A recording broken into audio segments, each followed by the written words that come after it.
வணக்கம் நண்பர்களே. இன்னைக்கு நாம் பீஸ் கியூரியஸ் லூப் யூடியூப் சேனலில் பார்க்க போகிற கதை திரு எஸ் ராமகிருஷ்ணன் அவர்கள் எழுதிய நட்சத்திரங்களோடு சூதாடுபவர்கள். வாங்க கதைக்குள்ளே போகலாம். ஜோசப் அவளை அவமானப்படுத்த மனதில்லாமல் இரகசியமாக தள்ளிவிட யோசனையாக இருந்தான்.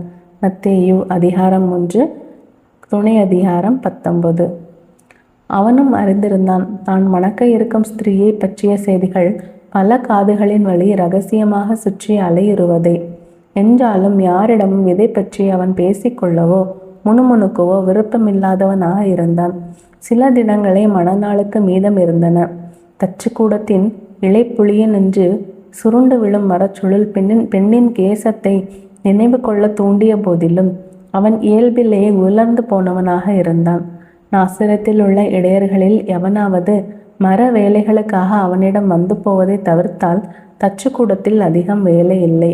இடையர்களில் குள்ளமானவனாக இருந்தவனும் செம்பட்டை படிந்த தலைமயிர் கொண்டவனுமான ரவேல் காற்றின் அலைக்கழுப்பில் சிதறிய தன் நாட்டுப்பட்டியின் கதவை செப்பனிட சில நாட்களுக்கு முன்பு தச்சனை கூட்டிக் கொண்டு போன போது அந்த வீட்டின் பெண்களில் சிலர் கூட அவனை பற்றி கிசுகிசுப்பதை உணர முடிந்தது. அந்த அடிக்குரல்கள் தான் மணக்கப் போகிறவள் கர்ப்பஸ்திரியாக இருக்கிறாள் என்பதை தான் சுற்றுகின்றன என்பதும் தெரிந்தது. காடி ஏறிய திராட்சை ரச குவளையை அவனுக்கு தந்துவிட்டு இடையன் புளிப்பு உதடுகளால் இது நிச்சயம் சாத்தானின் வேலைதான் என்றும் அதுதான் கன்னி பெண்ணின் மீது காற்றை ஏவி சூழ் கொள்ள செய்துவிடும். காற்றால் கர்ப்பமானவள் குதிரை தலை கொண்ட குழந்தையையோ கழுதையின் காதுகள் உள்ள சிசுவையோ பெறக்கூடும் என்றான். அப்படியும் நடக்கக்கூடுமோ? வீடு திரும்பும்போது தச்சன் ஜோசப் யோசித்தபடி நடந்தான். நகரின் வெளியே எங்கோ 100 வயது பெண் ஒருத்தி சில வாரம் முன் கர்ப்பமாகி உள்ளாள் என்ற செய்தி பரவிய நாளில் பெண்களும் ஆண்களும் அந்த முதிர்கிழவியை தேடி காண அலைந்தனர். அவளோ மாட்டுத் தொழுவத்தில் ஒளிந்து கொண்டு விட்டாள். அப்பெண்ணின் கணவன் தெருவில் பிறர் கண் படாமல் இருளில் பதுங்கியபடி நடுங்கி போவதை தச்சனும் பார்த்தான். தனக்கும் ஒருவேளை அதே போலத்தான் நேரிடுமோ? யோசிக்க யோசிக்க சாத்தியங்களின் பாதை விரிந்தது. மணவயது எப்போதோ கடந்து போயிருக்க அவன் நெடுங்காலம் தனியனாக தச்சு பட்டறையிலேயே உழன்று கொண்டிருந்தான். நாசரத்தில் அவனுக்கு உறவுக்காரர்கள் எவரும் இல்லை. வெளி உலகின் நடமாட்டம் தீண்டாத தச்சு பட்டறையில் நாற்காலிகளையோ பறவை கூண்டுகளையோ செய்தபடி நாட்களை கடத்தி இருந்தான். எப்போதாவது அங்கு வரும் குருவி விருப்புகள் மட்டுமே அவன் அறிந்த பெண். அவளுக்கு வயது நீண்டிருந்தது. அசதியும் மாய சுருள் கண்ணும் கொண்ட சேமாள் என்ற அந்த பெண் யாவர் வீட்டு ரகசியமும் அறிந்தவள். அவள் உதடுகள் எப்போதும் மூடிக்கொள்வதே இல்லை. அவள் தான் ஜோசப் மணக்க இருப்பவள் கர்ப்பஸ்திரீ என முதலில் சொன்னவள். அதை சொல்லும் குரலிலேயே கசப்பு கலந்திருந்தது. யார் வழியோ கர்ப்பமாகி இருக்கிறாளாம் மரியாள். அவன் மௌனமாக கேட்டுக்கொண்டிருந்தான். என்ன சொல்கிறார்கள் தெரியுமா? வான் நட்சத்திரத்தால் கர்ப்பம் கொண்டாளாம். சேமாளின் கூண்டில் இருந்த குருவிகள் ட்விக் ட்விக் என குரலிட்டன. அவள் காய்ந்த ரொட்டி துண்டு ஒன்றை தனது பொதியினின்று எடுத்து தண்ணீரில் நனைத்து கொண்டு கடித்தாள். நீ தகப்பனாக போகிறாயா? அவன் மறுத்து தலையாட்டினான். அவள் பகல் தீரும் வரை பேசிக்கொண்டிருந்தாள். அன்று அவன் இரவில் தனித்திருந்தான். மறுப்பின் மூஞ்சல் அவன் முன் ஆடியபடி இருந்தது. பெண்களை மட்டும் ஏன் எப்போதும் இரகசியங்கள் கொடி போல் சுற்றி படர்கின்றன என அவனால் புரிந்து கொள்ள முடியவில்லை. மரியாளை என்றோ இருமுறை தண்ணீர் கிணற்றின் மர உருளையின் முன் கண்டிருக்கிறான். நிசப்தத்தின் வலையை போர்த்தி கொண்டு நிற்பவள் போல் இருந்திருக்கிறாள். அவன் எந்த பெண்ணின் உள்முகமும் அறிந்தவன் இல்லையே. அவனால் என்ன செய்வதென முடிவு கொள்ள முடியாமல் இருந்தது. பின்னிரவில் அவன் கனவு கண்டான். முடிவற்ற நீண்ட மலர்பாலை ஒன்று விரிந்தது கனவில். நிசப்தத்தின் பேராறு ஓடிய அப்பெருவெளியில் காற்றை எதிர்கொள்ள முடியாத அச்சுடன் அவன் நடந்து கொண்டிருந்தான். யாரோ தொலைவில் அவன் பாதையில் வருவதாக கண்டான். அது ஒரு பெண் என அலைப்படும் கூந்தலின் சப்தம் வழி அறிய முடிந்தது.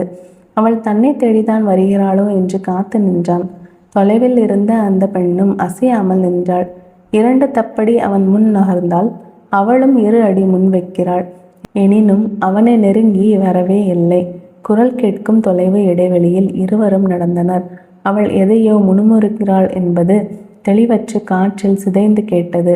அருகாமையில் முகம் காண முடியா அப்பெண் நிழலை போல் பின் வந்து கொண்டே இருந்தாள். தன்னை பின்தொடரும் அவள் யாராம்? வேட்கையை அவன் மனத்தில் சுளித்து உருக்கொண்டது. பின் திரும்பி பார்ப்பதும் நடப்பதுமாக கனவு நீண்டது. விழித்து கொண்டு விட்டான். கனவின் வினோதம் புரியவே இல்லை. பின் அடுத்த நாட்களில் அதே கனவு திரும்பவும் அவனுள் தொடர, விடியும் போது தன்னை துயரத்தின் சிறகுகள் மூடிக்கொள்வதையும் நாவில் துக்கத்தின் நரம்புகள் பூப்பதையும் உணர்ந்து வந்தான். பெண்ணின் மீதான ஈர்ப்பு மெல்ல அவனுள் சலனம் கொள்ள தொடங்கியது. ஒரு மதிய வேளையில் மரியாளின் தகப்பன் ஜோசஃபை காண வந்தபோது எங்கும் வெயில் விரிந்து கொண்டிருந்தது. எல்லோரின் பேச்சையும் போல மன உறவு முறிந்துவிடக்கூடுமோ என்ற அச்சம் மரியாள் தகப்பன் முகத்தில் நிழலாடியது. அவர் மரியாளை பற்றி பேச தொடங்கியதுமே தான் அறியாது ஜோசப் தன் தொடர்கனவின் பெருவெளியை நினைவு கொண்டான். எல்லா பெண்ணுக்கும் இடையில் இதே இடைவெளி உண்டுமா? அவனுக்கு ஒரே வார்த்தை மட்டும் மரியாள் தகப்பன் பேசியது மனதில் சுழன்றது. நீங்கள் அவளை புறந்தள்ளி விடாதீர்கள். அவன் ஒப்புக்கொண்டு விட்டான். கர்ப்பத்தின் 100 இரவுகள் கடந்திருந்த சிசுவுடன் மரியாளை கல்யாணம் செய்த நாளில் தன் கனவில் தொடர்ந்தவள் அவள்தான் என பார்த்ததுமே புரிந்தது. கனவின் விசித்திரங்கள் வாழ்வையும் தொற்றிவிடுவது இயல்புதானே. மரியாள் வார்த்தைகள் அற்ற பெண்ணாக இருந்தாள். தச்சு பட்டறைக்குள் எப்போதாவது அவள் நடமாடும் போது பலவீனமான அக்கர்ப்பிணியின் கால்கள் நடுங்கிக் கொண்டிருப்பதை பார்ப்பான். நாசரேத்தில் மழைக்காலம் தொடங்கியது. பகலில் கூட மேகம் இருண்டு சரிகிறது. தெருக்களில் எப்போதும் ஈரவாடை. ஆடுகளின் பம்மிய குரலும் பிச்சைக்காரர்களின் பாடலும் கேட்கும் நாட்கள்.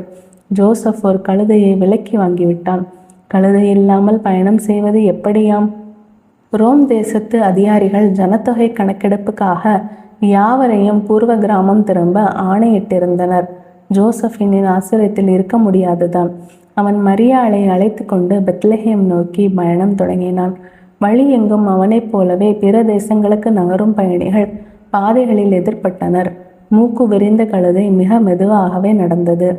தங்கும் விடுதிகளில் கூட்டம் அதிகமாகி மலை புடைவுகளிலும் பாறை மீதும் மக்கள் தூங்கி விழித்தனர். உணவுக்கும் மலைப்பட நேர்ந்தது. எப்போதும் யோசனை கொண்டவள் போல் தலை குனிந்த மரியாள் மாறும் நிலக்காட்சிகளை கண்டபடி வந்தாள். செம்போர் மரத்தடியில் உறங்கும் அவளை மங்கிய நிலா ஒளியில் கண்டபோது இவள் சூழ் கொண்டது வானவருக்கா? இக்குழந்தை ஒரு நட்சத்திரம்தானா என யோசிப்பான் ஜோசப். ஆனாலும் அதை ஒருபோதும் அவளிடம் கேட்டுக்கொண்டவன் இல்லை. நீளம் படர்ந்த மாலையில் பறவைகளின் துணையில் அவளை விட்டு நீர்க்கிணறு தேடி அலைந்து திரும்பிய போது அவள் தன் வயிற்றில் விரலை படரவிட்டு சப்தமாக எதையோ பேசிக்கொண்டிருந்தாள். யாரோடு பேசுகிறாள்? அவன் அருகாமை கண்டதும் குரல் ஒடுங்கிவிட்டது. வழியில் அவர்களோடு இணைந்து கொண்டவர்களில் இருந்த ஆரோடக்காரன் ஒருவன் ஜோசப்புக்கு சித்திர கட்டில் இருந்த 3 சீட்டுகளை எடுக்க செய்தான். தன் சிறகை தானே அறுத்து கையில் ஏந்திய மனிதனின் உருவமும் 8 மது கோப்பைகளும் சிறகு முளைத்த குழந்தை என்றும் வந்தது. ஆருட சித்திரங்களை வாசித்து அவன் ஒரு சிறகு முளைத்த குழந்தை என்றின் தகப்பன் ஆவான் எனவும் அவன் வாழ்வில் புதிர்களின் குவளை நிறையும் தன் சிறகை தானே சுமக்கக்கூடிய துயர் கொண்டவன் ஜோசப் எனவும் கூறிய போது மரியாளும் கேட்டு கொண்டிருந்தாள். பெத்லகேம் வந்து சேர்வதற்குள் அவள் கால்கள் வீங்கி இருந்தன. மலையேறிய முகம் கொண்டிருந்தாள். ஜனன கணக்கெடுப்புக்காரர்களின் குரல் பெத்லகேமிலும் சுற்றியது. தச்சன் ஜோசப் வீடுகளில் சுற்றி அலைந்தான். பல வருடங்களுக்கு பிறகு திரும்பிய தன் பூர்வீக ஊர் இன்று அடையாளமற்றதாக உருமாறி இருந்தது. பரிச்சயமான மனிதர்கள் எவரேனும் தென்படுவார்களா என தேடி அலைந்தான். விடுதிகளில் நின்ற கழுதை கூட்டம் ஒன்றையொன்று விரித்து கொண்டிருந்தன. குடிநீர் கிணறுகளிலும் தெரு ஊடையும் கூட்டம் அலைவுற்றது. இடம் கிடைப்பதற்காக காத்து கொண்டிருந்தான். மெல்லிய பனிமூட்டம் நிரம்பிய இரவு நிறைந்தது. பேசும் குரல்களும் மனித வேதனைகளும் ஒடுங்கின. தன் வயிற்றில் உள்ள சிசு உலகின் பெரும் வாசலுக்குள் வந்துவிடும் ஆவலுற்றதாக தன் கால் விரல்களால் கர்ப்பப்பாதையின் மூடிய கதவுகளை திறப்பதை உணர்ந்தாள் மரியாள். பகிர்ந்து கொள்ள முடியாத கனமும் வேதனையும் விம்மலும் கூடின. தோளை அளிர்த்தி பகிர்ந்து கொள்ள ஒரு பெண் இல்லையே என மனம் தோண்டது. அவளுக்கு திடீரென ஜோசப்பே ஒரு பெண் போலத்தான் இருந்தாள். நடுவயதை எட்டியும் மனமாகாத ஸ்திரீயின் பரிசுத்தமும் அர்ப்பணிப்பும் கொண்ட அந்த மனிதன் உருக்கமற்றவனாக அவள் அருகில் அமர்ந்திருந்தான். எதற்காக இத்தனை அர்ப்பணிப்பு கொண்டவனாக காத்திருக்கிறான்? அவள் உதடுகள் முணுமுணுத்தபடி இருந்தன. மரியாளால் எதையும் நினைவு கொள்ளக்கூட இயலவில்லை. ஜோசப் அவள் முகத்தில் தோன்றி ஊடாடும் துயரை தெரிந்து கொண்டு விட்டான். தருணம் வந்து விட்டது. இரவில் மூடிய தெருக்களுக்குள் அவன் வேகமாக அலைந்தபடி எங்காவது மறைவிடங்கள் தென்படுகின்றனவா என பார்த்தபடி நடந்தான். சாணத்தின் வாடை பரவிய அந்த மாட்டுத் தொழுவத்துக்கு அவளை கூட்டி வந்தபோது இரவு நீண்டு கொண்டிருந்தது. பிறக்கப் போகும் குழந்தை பெண்ணாகத்தான் இருக்கக்கூடும் என ஜோசப் மனதில் தோணியது. இடையர்களில் மூத்தவன் சொன்னது போல ஒருவேளை கழுதையின் காதுகளோடு பிறந்துவிட்டால். அவன் பணியில் அமர்ந்திருந்தான். உடைந்த குரலும் அழுகை ஒலியும் முயங்கிய தொழுவத்தில் குழந்தையின் சப்தம் கேட்டது. அவசரத்தோடும் கலக்கம் தெளியாதபடியும் ஜோசப் முன் சென்று பார்த்தபோது வைக்கோல் தாள் படர்ந்த குழந்தை ஒன்று தெரிந்தது. அதை குனிந்து பார்த்தான். ஆண் குழந்தை. மரியாளின் பழுத்த இமைகள் தாழ்ந்திருந்தன. அசதியும் நோவும் கொண்ட அவளுக்காக ரொட்டி துண்டுகளை தேடி நகர வீதிகளை நோக்கி களைத்து போனான். முதல் பார்வையிலேயே அந்த குழந்தையின் முகம் அவனுள் புதைவு கொண்டது. வெறுப்பும் வசீகரமும் ஒரே அணையில் அவனிடம் சுரந்தன. விடுதியொன்றின் பாதி திறந்த கதவுகளுக்குள் நுழைந்து யாருமற்ற மரமேஜையின் முன் அமர்ந்தபடி அவன் குடித்தான். பனிக்காலத்தின் விடியற் பொழுது எப்போதும் வெண்ணிறம் ததும்ப மலர்கிறது. அவன் திரும்பிய போது இளையர்களில் சிலர் அந்த குழந்தையை பார்த்தபடி இருந்தனர். யாரோ சிலர் குழந்தையிடம் உப்பின் வாசனையை கண்டதாக பேசிக்கொண்டனர். கிராம பெண்களில் ஒருத்தி உறங்கும் குழந்தையையும் மரியாளையும் கண்டபடி அக்குழந்தையின் தகப்பனானவன் எங்கே என கூட்டத்தில் கேட்டபோது ஒருவன் ஜோசப்பை பார்க்க அவன் தலையை குனிந்தபடி சொன்னான், குழந்தையின் தகப்பன் நான் இல்லை. ஒதுங்கிய வீதி ஒன்றில் மிக சிறிய வீட்டை அவர்களுக்காக அமர்த்தியிருந்தான். மரக்கதவுகளும் பலகை அடைப்பும் கொண்ட அந்த வீடு புறா கூண்டை ஞாபகப்படுத்தியது. குழந்தை பிறந்த 5ஆம் நாளில் ஜோசப்புக்கு நீண்ட நாளின் பின் ஒரு கனவு வந்தது. அதே பாலையின் பெருவழி. இப்போது மணற்பரப்பில் முன்னே போய்கொண்டிருப்பவள் பெண். அவளது பாதையை தொடர்ந்து போய்கொண்டிருந்தான் ஜோசப். மாறாத அதே இடைவெளி. மாற்றி வைக்கப்பட்ட காய்களைப் போல கனவு சுழன்று இடமாற்றம் கொண்டு விட்டதா? இம்முறை முன்னால் போகிறவளின் நடைக்கு ஏதுவாக அவன் தவிப்புடன் நடக்க வேண்டியிருந்தது. முன்னே செல்பவள் தனக்கு நிழல் போல வருபவன் பின்தொடர்கிறானோ என கூட திரும்பி பார்க்கவில்லை. அவள் பாதையை நின்று விலக முடியாத அரூப ஈர்ப்பு அவனை முன் நடத்தி கொண்டிருந்தது. உலர்ந்த நாவும் எரியும் சூரியனுடன் வெம்மை தாங்காது மண்டியிட்டு தலை உயர்த்தும் போது விழித்து கொண்டான். மரியாளும் ஏதோ கனவில் விழிப்புற்றவள் போல் அமர்ந்திருந்தாள். குழந்தையின் கேசத்தை கழித்தபடி அவனிடம் சொன்னாள், குழந்தைக்கு இயேசு என பெயரிட வேண்டும். 8ஆம் நாளில் ஜெருசலேத்தின் ஆலயத்துக்குள் 2 புறா குஞ்சுகளை பலியாக கொடுத்து பெயரிட மரியாளுடன் கல்படிகளில் நடந்தபோது வயதான ஸ்திரீ ஒருத்தி குழந்தையை கண்டதும் ஆறாவரித்தபடி குரலிட்டாள், இதோ வானவர், காற்றின் குழந்தை. ஜோசப் முகத்தில் வன்மமும் வேதனையும் குலைந்து நிரம்பின. அவன் ஆலயத்தினுள் அவசரமாக சென்றான். பிச்சைக்காரர்களின் சங்கீதம் வெளியே பெருகி கொண்டிருந்தது. வெளியே வரும்போது ஜோசப்பை பார்த்து துரோகி ஒருவன் கத்தினான், கள்ள குழந்தையின் தகப்பன் இவன். வீடு திரும்பிய பின்னும் ஜோசப்புக்கு மரியாளின் மகனை பெயர் சொல்லி அழைக்க வேண்டும் என்று தோன்றவே இல்லை. அவன் கசப்பில் மூழ்கியிருந்தான். 3 வானசாஸ்திரிகள் குழந்தையை பார்த்துவிட்டு தந்ததாக மரியாள் சொன்ன அந்த பொருட்களை கண்டான் ஜோசப். வெள்ளிப்பேழையும் சாம்பராணியும் பொன் துண்டுகளும் அங்கிருந்தன. யார் அவர்கள்? எதற்காக குழந்தையை பார்க்க வர வேண்டும்? மர்மத்தின் சுளிப்பு குழந்தையின் உடலில் ஓடுகின்றதோ? அவன் அந்த வானவ சாஸ்திரிகளை பற்றி தெரிய ஆர்வம் காட்டவில்லை. ஆனாலும் அந்த வான் அறிஞர்கள் வந்து போனதன் பின்பு சேவகர்கள் அவன் செல்லும் பாதைகளின் ஒளிந்து பின்தொடர்வதும் இரகசிய குரலில் அவனை பற்றி பேசிக்கொள்வதாக இருப்பதை உணர முடிந்தது. ஏரோது அரசனின் சிப்பாய்கள் தன்னை தொடர காரணம்தான் என்னவென்று புரியவில்லை. மூத்த தச்சன் ஒருவனின் பட்டறையில் வேலையில் இருந்தான் ஜோசப். அங்கும் சிப்பாய்களின் கண்கள் ஒளிர்ந்து கொண்டிருந்தன. முதன்முறையாக பயம் அவனிடம் துளிர்விட தொடங்கியது. தன் பின்னே உளவாளிகளின் நடமாட்டம் எதற்காகவாம்? அச்சம் தருவதாகவே இருந்தது. இரவில் தனியாக கல்தளம் பாவிய தெருவில் நடந்து திரும்பிய போது மஞ்சள் கலந்த கண்களுடன் எதிர்பட்ட அரசாங்க வீரன் அவனிடம் இறுகிய குரலில் கேட்டான், வான சாஸ்திரிகள் கண்ட குழந்தைக்கு தகப்பன் நீதானே? நான் இல்லை என்றபடி அவன் வேறு தெருவில் நுழைந்து அலைந்தான். வீடு திரும்புவதே நெருக்கடியாகி போனது. சப்தம் ஓய்ந்த நள்ளிரவில் வீடு திரும்பிய போதும் படபடப்பு அடங்கவில்லை. வீட்டின் கதவுகள் ஜன்னல்கள் எல்லாவற்றையும் மூடி வைத்தபடி உள் அமர்ந்து கொண்டான். மரியாளும் வெளிறு போயிருந்தாள். வீட்டின் புறவழியில் உளவாளிகளின் நடமாட்டம் தென்பட்டிருக்க கூடுமோ? எதற்காக சந்தேகப்படுகிறோன் என்று அறியாமலேயே பயம் அவனை கவ்விக்கொண்டது. பகல் நேரங்களில் தச்சகத்திற்கு செல்லாமல் தெருவில் குறுக்கு ஊடாக நடந்து திரிந்தான். அவன் மனது விபரீதத்தின் வாசனையை நுகர்ந்து கொண்டிருந்தது. யோசனையின் பின்பு மரியாளை குழந்தையுடன் அழைத்து கொண்டு கிளவேசியொருத்தியின் குறுகிய அறையொன்றுக்கு மாறினான். அவன் நினைத்தது போலவே அன்று வீரர்கள் அவனிருந்த வீட்டின் கதவுகளை சிதைத்திருந்தனர். அயல் வீடுகளிலும் அவர்களை தேடி கேட்கப்பட்டன. பயத்தின் மஞ்சள் பூக்கள் உடலெங்கும் பரவின. நகரை விட்டே வெளியேறிவிட வேண்டியதுதானா?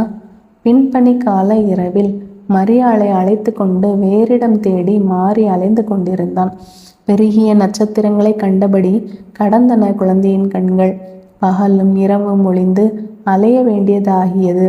பிறந்த பால்குடி மறவாத குழந்தைகளின் ஒன்றை அரசாணையின் பேரில் வீரன் ஒருவன் வாழ் தாக்கி வெட்டிய பகலில் சாவின் விரல்கள் நகரில் தாளமிடத் தொடங்கின.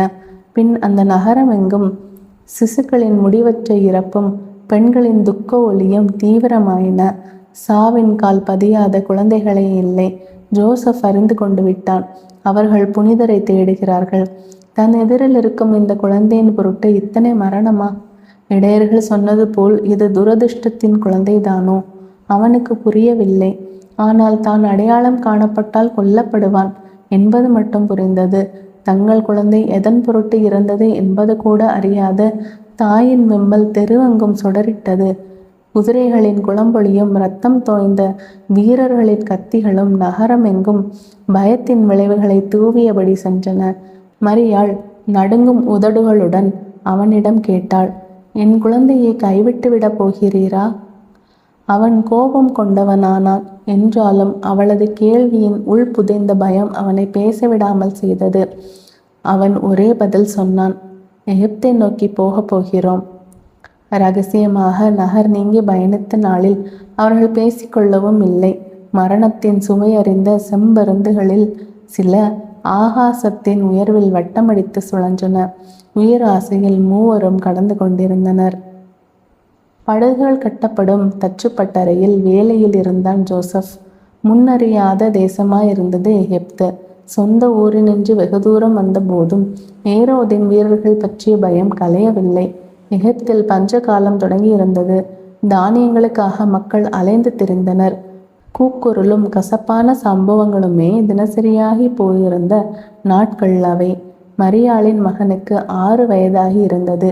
பேச கற்றிருந்த போதும் அச்சிறுவன் எப்போதும் மௌனமாகவே இருந்தான். அவனுக்கும் தாய்க்கும் ஊடே எப்போதாவது நடக்கும் பேச்சும் கூட அடுத்த காது அறியாதபடியே இருந்தது.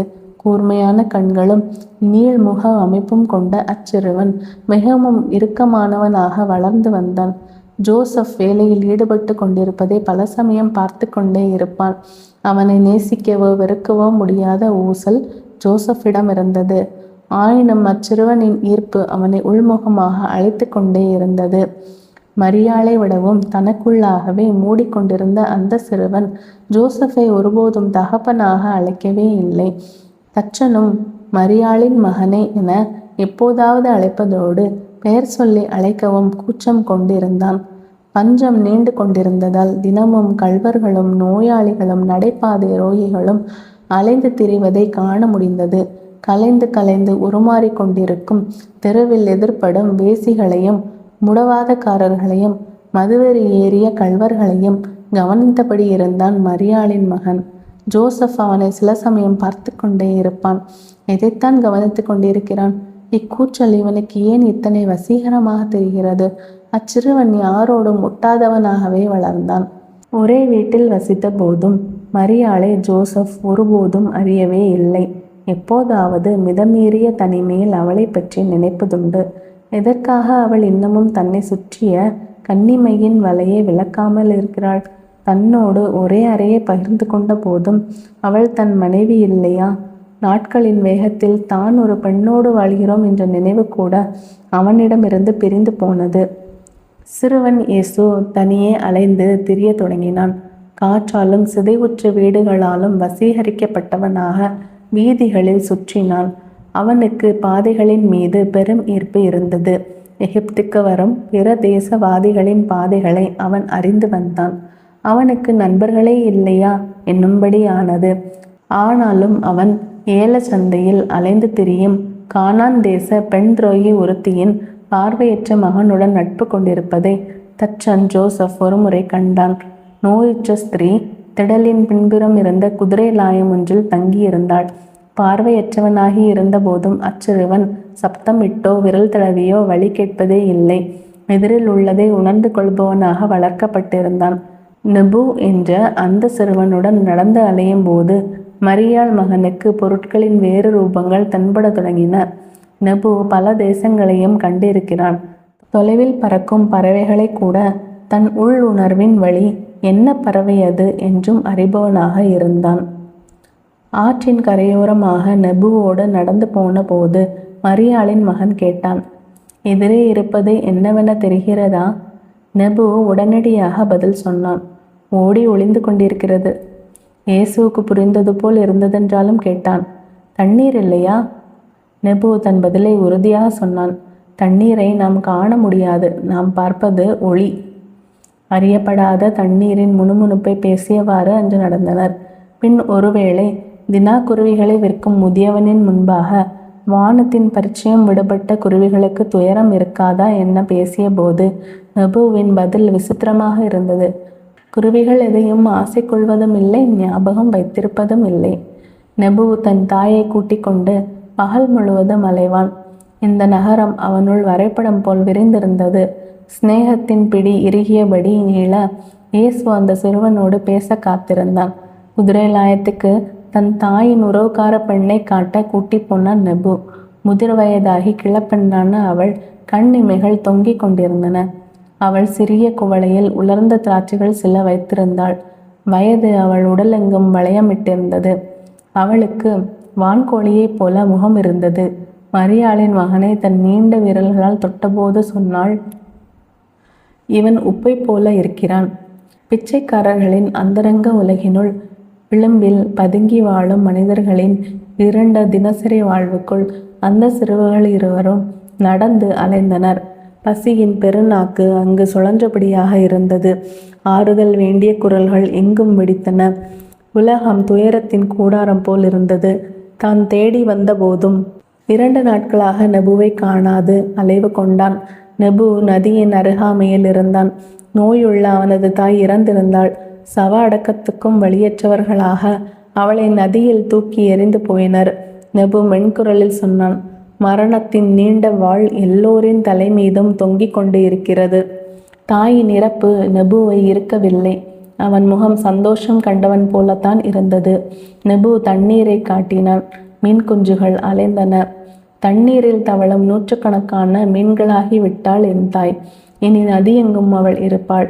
அதன் பின் நெபு யாரிடத்தும் சொல்லாது பயணிகள் கூட்டத்தோடு நகரை விலக்கி போய்விட்டான். பிறவியின் கொடி சுற்றிய மரியாளின் மகனும் மறுநாள் காணாமல் போயிருந்தான். தேடிக்கொண்டே போனார்கள் அந்த சிறுவனை. மாலையின் கூச்சல் நீண்ட தெருக்களில் அவனை தேடி அலைந்தான் தச்சன் ஜோசப். சந்தை வியாபாரிகளும் சூதாட்டக்காரர்களும் நிறைந்த விடுதியில் தேடி அலைந்த போதும் அவனை காண இயலவில்லை. அவன் காணாமல் போனதுமே மரியாளின் குரலில் அச்சம் கலந்தது. யாராவது அடிமையாக பிடித்து விற்றுவிடப் போகிறார்கள். அடிமைகளின் வியாபாரம் நடக்கும் பொது மேடைகளின் பின் பகுதியில் சிறுவர்கள் கூட்டமாக அமர்ந்திருந்தனர். முட்டை அடிக்கப்பட்ட தலையும் பருத்த வெளிகளும் கொண்ட அந்த கருப்பு உருவங்களின் ஊடே மரியாளின் மகனும் இருக்கிறானா என தேடினான். இருள் படிந்த மது விடுதிகளின் சுவர்களுக்குள் கூட அடிமை சிறுவர்கள் கைமாற்றப்படுவார்கள் என கேள்வியுற்ற செய்தி வழி அவன் மது விடுதியின் இரகசிய கதவுகளை திறந்து உள்ளே அலைந்தான். எங்கும் மதுவின் நெடி சுழன்றது. தச்சன் ஜோசப் அடிமை வியாபாரிகளில் ஒருவனோடு உள் அறைகளுக்குள் போனான். எங்கும் பெண்கள் நிர்வாணிகளாக ஒரே அறையில் படுக்கக்கூட இடமற்றவர்களாக சுருண்டு ரயில் பூச்சிகள் போல் கிடந்தனர். இரவெல்லாம் நகரின் விடுதியாக தேடி அலைவுற்றான். அந்த சிறுவன் எவர் வழியாவது கப்பலில் கடந்து போயிருக்கலாமோ, அல்லது எவர் படுக்கை அறையில் மதுக்கிண்ணம் நிரப்பும் ஊழியனாக நியமிக்கப்பட்டிருப்பானோ? குழப்பத்தின் வாள் சுழன்றது. அன்றிரவு ஜோசப் தனியே வீடு திரும்ப மனமற்றவனாக குடித்து கொண்டே இருந்தான். விசித்திரமான கதவுகளை தட்டி தேடி அலையும் அன்றைய நாள் முடிவுறும் வேளையில் அவன் வீடு திரும்பிய போது மரியாளும் அந்த சிறுவனும் உறங்கிக் கொண்டிருந்தனர். ஜோசப்பின் வருகையொலி அறிந்த அவள் மகன் உறக்கத்தில் நின்றும் விழித்து அவனை பார்த்து மெலிதாக புன்னகைத்தான்.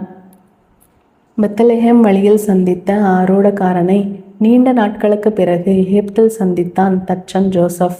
ஆரூடக்காரன்தான், அதையும் அடையாளம் கண்டவன். யூதேயாவின் ஏரோது அரசன் இறந்து விட்டான் என்றான். அவனது வாழ்நாளின் முடிவில் துர்சொப்பனங்கள் அவன் மீது சுழன்றதாகவும் அதனின்று மீள முடியாமல் இறந்து போனதாகவும் சொன்னான். ஏரோது ராஜனின் உடலில் இறந்த குழந்தையின் வாசனையை முதலில் கண்டவள் அவனது பட்டத்து அரசி. நாளுக்கு நாள் ஏரோதின் உடலில் அந்த பிணவாடை பெருகியபடி வந்ததென்றாள். தானே அந்த துர்வாசனை நுகர்ந்தாள் என்பதால் மீள முடியாத அந்த துர்வாசனைக்கு பயந்தவளாக தைல வாசனை கொண்ட நீர் குளியல்களும் நறுமண திரவியமும் பூசி தன் உடலை ஒருமிக்க செய்த போதும் சாவின் வாசனை அவள் தொலைவில் வரும்போதே வீச தொடங்கி விட்டதையும் தன் உடலில் உள்ள மனக்குழப்பத்துக்கு தட்டி போக மரணத்தின் நிஜ வாசனையை நுகர்ந்து விட்டான். கால்வாய் வழியே வடிய தொடங்கியது. அந்த ஆரூடக்காரன் தன் குரலை மெதுவாக்கி கேட்டான். வானவர் நலமாக இருக்கிறாரா? அவன் குறிப்பிடுவது மரியாளின் மகனை என அறிந்தபோதும் ஜோசப் இறுக்கமான குரலில் சொன்னான், என்னோடு அப்படி யாரும் இல்லை. நாசரேத்துக்கு திரும்பி வந்தனர். எகிப்து நின்று முற்றாக மாறியிருந்தது ஊர். இயேசுவுக்கு 12 வயதாகி கொண்டிருந்தது. மரியாள் யாரிடமும் சொல்ல முடியாத மனதின் ரகசியங்களை தனியே பின்னி கொண்டபடி நாட்களை கடத்தி வந்தாள். தனது வேலைகளை தவிர வேறு எதிலும் ஆர்வமற்றவனாகி போயிருந்தான் தச்சன். அலைச்சலும் மூப்பும் அவனையும் கவிக்கொண்டே இருந்தன. வெயில் காலத்தில் அவனை தேடி வரும் இடையர்கள் சிலருடன் எப்போதாவது வெளியே போவதை தவிர்த்ததால் அவன் தச்சுக்கூடத்திலே கிடந்தான். கோடை காலத்தின் உக்கிரம் மழையாக மாறி உருக்கொண்ட நாளில் அவன் எவனையோ சந்திக்க நகரின் புறவழிக்கு சென்றான். உரத்த மழையும் காற்றும் பரவிய புறவழியில் காற்றில் சிக்கி குரலிட்டன சேவல்கள். ஈரத்தின் ஊடே அலைந்த போது வானின்று இறங்கி வரும் பெரும் மின்னலின் வடிவத்தை கண்டான். அது ஒரே பாய்ச்சலில் பூமியை கண்டது. மரங்களின் சதையை பீத்து நிலத்தை ஊடுருவி சென்ற அந்த பேரொளியில் வீழ்ந்து கிடந்தான் தச்சன். இடையர்களில் ஒருவன் அவனை தூக்கி வந்தான். முதலாக மரியாள் அவனை கண்டபோது பயம் கொண்டாள். இறந்து விட்டானா? ஒளியின் பெருவளையம் சுற்றிய அவன் உடல் நடுக்கம் கொண்டபடி இருந்தது புலப்படும். அச்சமும் மாறி சுழன்றன. விழிப்பதும் சில நிமிஷங்களில் மீண்டும் கண்முடுவதுமாக தொடர்ந்து அவன் முன் அமர்ந்திருந்தாள் மரியாள். இரவில் அவனை கண்ட மரியாள் ஒரே வீட்டில் யாரோடும் உறவற்ற மூவர் வாழ்ந்து வருவதன் பொருள்தான் என்ன என யோசனை கொண்டாள். தனிமையின் சுவர் அவர்களின் ஊடே வளர்ந்து நின்றது. பிதற்றலான இரவில் அவன் மனதின் உள் உளுர்ந்த வாசகங்கள் வெளிப்பட்டன. அவள் மரியாளின் மகனை பெயர் சொல்லி அழைத்தான். தான் அவனது தகப்பன் என அழைக்கப்பட வேண்டுமென பிதற்றினான். வெயில் பிரகாசித்த மறுநாளில் அவன் புத்துயிர் கொண்டவன் போல் எழுந்து நடமாடத் தொடங்கினான். பாலிய வயது கடந்துவிட்ட மரியாளின் மகனுக்கு வாலிபத்தின் ரேகைகள் ஓடத் தொடங்கியிருந்தன. திரும்பவும் வீட்டினின்று வெளியேறி காணாது போயிருந்தான் மரியாளின் மகன். மின்னலின் வளையங்கள் சுற்றிய அசதி கொண்ட ஜோசப் பலவீனமான மனிதனாக இருந்தான். மரியாளின் பிரியத்தின் முடிச்சுகளை அவிழ்த்து கொண்டு போயிருந்தார் இயேசு. இம்முறை அவனை தேடி காண செல்லவில்லை மரியாள். தனியே கண்ணீர் விடவும் இல்லை. நத்தையை போல் தனக்குள் சுருண்டு கொண்டு விட்டாள். ஆனால் அவனது பிரிவு தச்சன் ஜோசப்பின் மனதில் நீண்ட விரிசலை உருவாக்கியது. அவன் யோசித்தபடி இருப்பான். ஒருவேளை பலரும் சொல்லுவது போல் அவர் புனிதரா? அவன் தன்னோடு சிநேகமற்றவனாக போயிருக்கக்கூடும். ஒரு புனிதராக சிநேகிக்க இயலாதவனாகி விட்டேனே. இல்லை, புனிதர் தன்னை புறமுதுக்குகிறாரா? நினைவு தப்பி இடம் மாறியது. பிறப்பு முதலே இயேசுவின் பொருட்டு அலையுற்றதின் பின்காட்சிகள் விரிய தொடங்கின. தன்னை பிரிந்து போன இயேசுவுக்காக ஏங்கினான் ஜோசப். ஒருவேளை அவன் தான் வாலிபத்தில் இருப்பதைப் போல இருக்கிறான் என்பதால் ஈர்ப்பு பெருகுகிறதா? இடையர்களிடம் பயணிகள் வழியிலும் இயேசுவை தேடி விசாரித்தான் ஜோசப். அடையாளமற்ற ஏதோ நிலவழியில் அந்த வாலிபன் அலைந்து திரியக்கூடுமோ? நிசப்தம் கொட்டிய மரியாளின் வீட்டு கதவுகள் கூட துயரமேறி இருந்தன. நினைவின் இரகசிய அரைப்படிகளில் இறங்கி இறங்கி இயேசுவின் பிரியத்துக்காக காத்து கொண்டிருந்தான் தச்சன் ஜோசப். பனிக்காலம் நினைவுகளை பெருக்குகிறது. தான் புனைந்து வைத்த நேசம் கசிவதை உணர்ந்த தச்சன் வீட்டில் இல்லாது போன இயேசுவின் பெயரை மெதுவாக குரலிட்ட போது அது மரியாளின் காதில் வீழ்ந்திருக்கக்கூடும். அவள் கண்கள் திரும்பின. உன் மகன் புனிதர் தானா என கேட்க விரும்பியவன் போல ஜோசப் உதடுகள் நடுங்கின. அவன் கேட்கவில்லை. நலிவுற்ற உடல் மிகுந்த அசதி கொண்டது. மீண்டும் ஒரு கனவு கண்டான். அதே மணல் பரப்பு. தன் முன்னே நடந்து செல்பவன் மரியாளின் மகன். அவனை பின்தொடர்ந்து போகிறான் ஜோசப். இருவருக்குமான இடைவெளி விரிவதும் நெருங்குவதுமாக இருக்கிறது. இயேசுவானவர் பின் திரும்பி ஜோசப்பை நோக்கி எதையோ சொல்வது கேட்டது. காற்று அக்குரலை சுழற்றி சிதறியது. அக்குரல் திரும்பவும் அருகில் வரும்போது கேட்டுவிட ஆவலுற்றவனாக தலையை சிலுப்பி கனவினின்று விழித்த தச்சன் ஜோசப் யாரிடமோ பேச முயன்றவன் போல உதடு திறந்து பேசாமலேயே இறந்து போனான். பிரசங்கத்துக்காக தன் சீடர்களுடன் அந்த ஊருக்குள் பிரவேசித்திருந்தார் இயேசு. இடையர்கள் நிரம்பியிருந்தனர். பாறைகளின் மீதேறி அவர் பேசிய பின்பு கூட்டம் கலைவுற்றது. தன் சீடர்களுடன் வழியில் நடந்த இயேசுவின் அருகில் வந்த இடையனொருவன் கேட்டான், நீ தச்சன் ஜோசப்பின் மகன்தானே? அவர் இடையனுக்கு பதில் சொல்ல முயன்றவரை போல புன்னகைத்து விட்டு நிற்க சீடர்களில் பேதுரு சொன்னான், இவர் தேவகுமாரன். பதிலால் திருப்தியுறாத இடையன் கடந்து போய்விட்டான். இருப்பிடம் திரும்பிய இயேசுவின் காதில் இடையனின் குரல் திரும்பவும் கேட்டது. செம்பறையின் நிழலை போல ஜோசப் தன்னை தாங்கியிருந்ததின் நினைவு விரிந்தது. அதிசயங்கள் நிகழ்த்தி காட்டுகிறார் இயேசு என செய்தி எங்கும் பரவியிருந்தது. அவரால் பார்வை தரப்பட்டவனும் முடவாதக்காரனும் கண்டவர்களாக மக்கள் பிரசங்கத்தினின்று திரண்டிருந்தனர். அவர் பறவைகளை பற்றி பேசத் தொடங்கினார். வந்திருந்த மக்கள் கூட்டத்துக்குள் உணவும் தண்ணீரும் தந்து போன சீடர்களில் சீமோன் பிளவுற்ற பாறையடியில் நின்றிருந்த ஒருவன் முன் வந்தபோது நின்றிருந்தவன் முகத்தை எங்கோ கண்டவன் போல திகைப்புறுமுன் அவ்விடத்தில் அந்த மனிதன் இல்லை, போயிருந்தான். அங்கு வந்து நின்றவன் தச்சன் ஜோசப் தானே? அவன் இறந்து போனவன் இல்லையா? எப்படி திரும்பி வந்தான்? மறு உயிர்ப்பு கொண்டு விட்டானா? சீமோனுக்கு புரியவில்லை. ஆனால் அதன் பின் பிரசங்கத்தினுள் தெருக்களிலும் தச்சன் ஜோசப்பை கண்ட பல சீடர்களும் அதை இயேசுவிடம் சொல்லவே இல்லை. தாங்கள் பார்த்த ஜோசப்பின் முகம் தவிப்பின் தீவிரம் கொண்டிருந்தது ஏன் என மட்டும் அவர்களுக்கு புரியவே இல்லை. சிலுவையில் அறைந்துவிட பிலாத்துவின் சபை சொன்னதை அறிந்த மரியாள் உப்பை போல கரைந்து கொண்டிருந்தாள். முதல் முறையாக அவளுக்கு இயேசுவின் தண்டனை ஜோசப்பை நினைவு கொள்ள செய்தது. அவள் ஜோசப்புக்காக கண்ணீர் விட்டாள். வாழ்வின் சுவையை ஒருபோதும் அறிந்திராத அந்த தச்சன் நினைவு இலை இலையாக உதிர்ந்தது. அன்றிரவு வசீகரமற்ற நட்சத்திரம் ஒன்று தனியே நடுங்கிக் கொண்டிருந்தது வானில். தன் வீட்டின் எதிரே ஒரு மனிதன் நின்று கொண்டிருப்பதை கண்டாள். அவனிடம் அசைவே இல்லை. அந்த உருவம் சட்டென அவள் நினைவில் சரிந்து புலப்பட்டது. தச்சன் ஜோசப்பே தான். எதற்காக வாசலில் காத்திருக்கிறான்? இது நிஜம்தானா? யோசிக்காது மரியாள் வீட்டினின்று வெளியேறி அவன் இருக்குமிடம் நோக்கி நடந்தாள். அவள் வரும்போது தச்சன் தெருவின் கடைசியில் நின்றான். அவள் அவனை அழைக்க விரும்பினாள். ஆனால் என்றைக்கும் போல் தீராத இடைவெளி அவர்கள் இருவர் இடையினுள் நீண்டு கொண்டிருந்தது. கொல்கத்தாவின் வழிகளில் கூட்டம் நிரம்பியிருந்தது. அவர் 2 கள்வருக்கு நடுவே சிலுவையில் அறையப்பட இருந்தார். அந்த கள்வர்களின் மனைவியும் குழந்தைகளும் பிறர் அறியாதபடி தங்களை மறைத்து கொண்டு கூட்டத்தில் நின்றனர். 2 கள்வர்களில் வயது மூத்தவன் காலின் விளிம்பில் நின்ற போதும் முகவாட்டம் கொள்ளாதவனாகவும் துஷ்டத்தின் மீது ருசி கொண்டவனாகவும் இருந்தான். மற்றவன் தன் மரணத்தை அறிந்து கொண்டவனின் சாந்தம் படர மௌனித்திருந்தான். கூட்டத்தில் அந்த திருடர்களின் பிள்ளைகள் தங்கள் தகப்பனின் சாவை காண நின்றிருந்தனர். துஷ்டத்தனம் கொண்ட கள்வன் என்ற போதும் அவன் மீதும் தீராத நேசம் கொண்ட பெண்ணாக இருந்த திருடனின் மனைவி குனிந்து விசுப்பிக் கொண்டிருந்தாள். இன்னொரு திருடனின் மனைவியின் கண்கள் மரச்சிலுவையை கண்டன. கூட்டத்தின் நடுவே இருந்த தனது தாயாகிய மரியாளை கண்டார் இயேசு.